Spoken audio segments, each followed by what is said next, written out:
يا صباح الخير والجمال وكل حاجة حلوة. أول حاجة النهاردة كل سنة وانتوا طيبين لأجمل متابعين بمناسبة شهر رجب. ربنا يجعلها يا رب أيام خير علينا وعلى الناس كلها.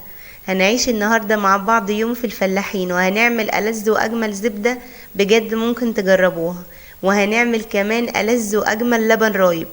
بجد يا جماعة حاجة رهيبة، حاجة فوق الممتاز. شايفين الجمال يا جماعة؟ ما شاء الله.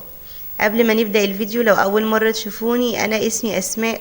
لو عجبكم الفيديو ما تنسوش تشتركوا في القناة ولايك وشير عشان يوصل لكم معايا كل جديد. يلا بينا نبدأ.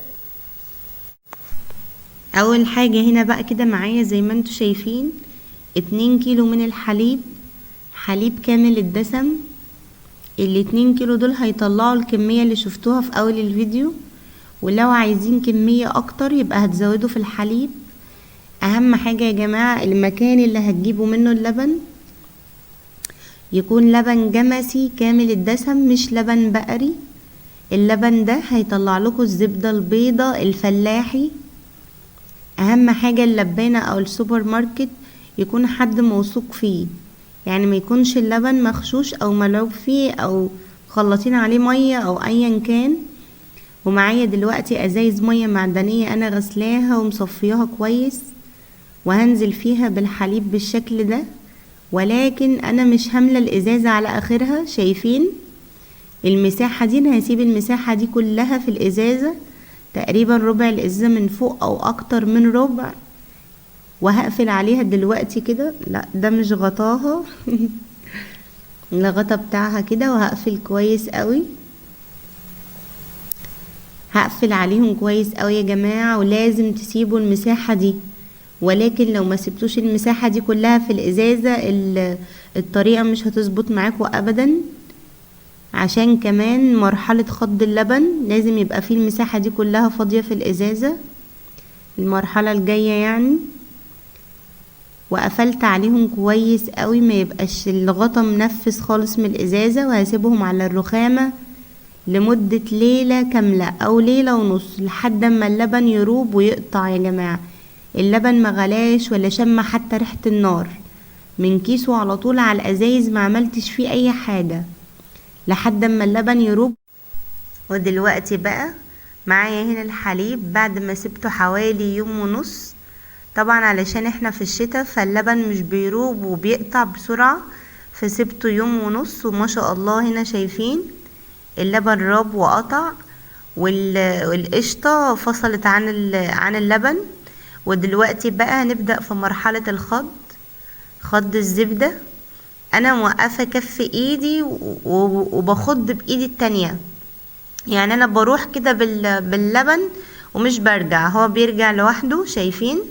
وانتوا بقى بتتفرجوا على المسلسل على الفيلم، قاعدين مش وراكوا حاجة، هتخضوه لمدة ربع ساعة او تلت ساعة، وهتشوفوا اصلا الزبدة بتفصل خالص عن اللبن.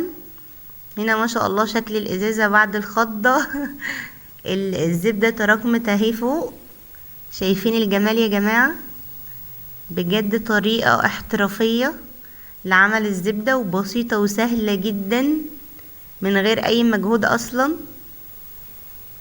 ومعايا هنا بولة فاضية و3 بولات فيهم مية ساقعة بمكعبات تلج. هوريكم دلوقتي. هننزل اول حاجة في البولة الفاضية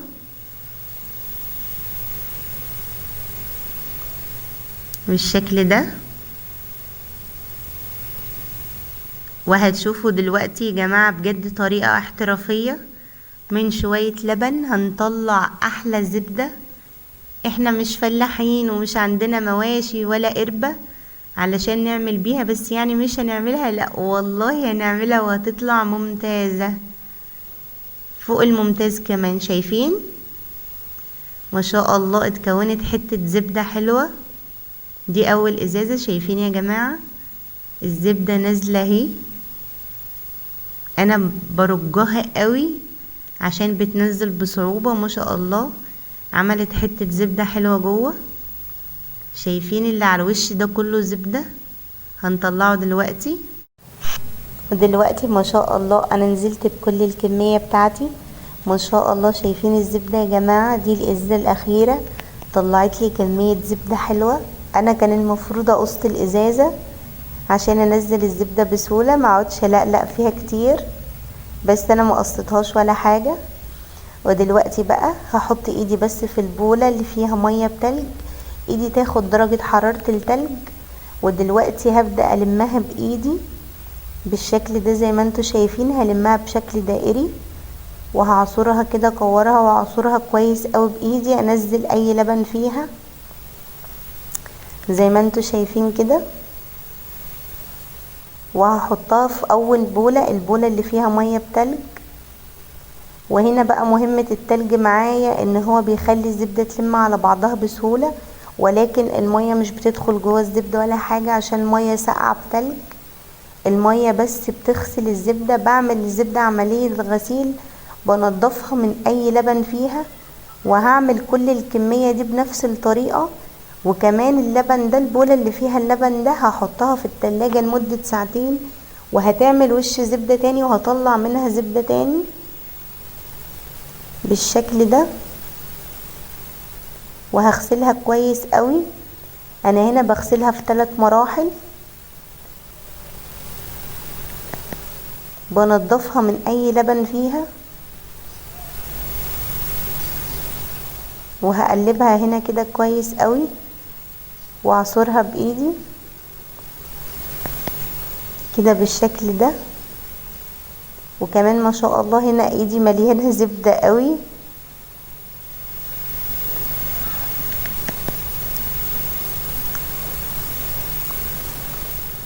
وكمان اللبن ده مفيش اي حاجة معانا هتترمي، اللبن ده هطلع منه احلى لبن رايب. ولكن انا مش هعمل الكمية كلها رايب، انا هاخد جزء رايب وباقي الكمية احطها في اكياس واحطها في الفريزر. هنعجن منها ألذ معجنات ومخبوزات بيبقى طعمها رهيب. شايفين البولة دي بقت لبن كده خفيف، ولكن في المرحلة التانية بيبدأ اللبن يخف بالتدريج، وفي المرحلة التالتة بينضف خالص. يكفي يا جماعة ان هي حاجة انتوا عاملينها بايديكوا، حاجة موثوق فيها، مش ملعوب فيها ومش مغشوشة. طبعا انتوا عارفين دلوقتي ان مبقاش فيه حاجة مضمونة، ولكن دي حاجة على جودة عالية موثوق فيها بنسبة 100%. حاجة كده يا جماعة من صنع ايديكوا، وعايزة اقولكوا طعمها رهيب. احنا دلوقتي بننزل اي لبن فيها. طبعا الناس اللي بتجيب زبدة من بره وبتسيحها عارفة ان الزبدة مش بتديها كل الكمية، ولكن بتديها نص الكمية. لو كيلو بيبقى نص، او كيلو الا ربع، لانها بتبقى مش مغسولة كويس من اللبن. هما بيحطوها بلبنها كده بس علشان توزن. طبعا احنا مش هنبيعها ولا حاجة، فهننضفها كويس من اي لبن فيها، هتبقى زبدة صافي بالشكل ده. وهبدأ بقى اقلبها في المرحلة الثالثة، الطبق الثالث ده. طبعا بتبقى صافية جدا من اي لبن فيها، ما بيبقاش فيها اي لبن. طبعا احنا مش عندنا مواشي ولا عندنا قرب علشان نعمل زبدة، مش هنعملها، لا والله هنعملها، وهتطلع ان شاء الله احسن من الجاهزة 1000 مرة. وهتبطلوا تجيبوها من بره بجد لو جربتوا الطريقة دي. طريقة سهلة جدا وبسيطة جدا، مش متعبة ولا فيها اي مجهود. يكفي ان هي حاجة من صنع ايديكوا.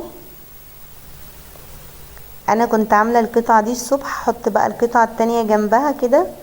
شايفين يا جماعة الجمال؟ ما شاء الله حاجة تحفة.